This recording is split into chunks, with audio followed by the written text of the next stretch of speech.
Hey guys, so welcome back to DelftStack, and today I'm going to show you how to find alternate routes on Waze. So to do this, first just simply open up your Waze application into your device.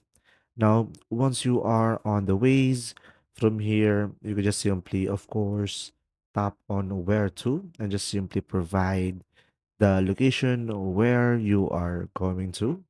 And now from here, of course, just simply type it out. And once you have selected it, it will calculate the route. From here, guys, as you can see, we have option down below, the number of hours that it will take and the number of kilometers. So you can just simply swipe it up.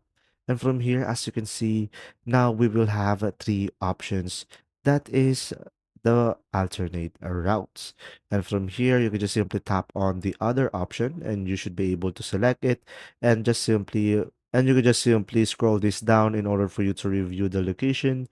And now same thing with the third one. You just simply select it.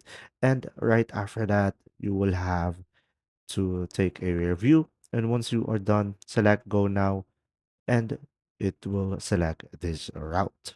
If you found this video helpful, please like and subscribe.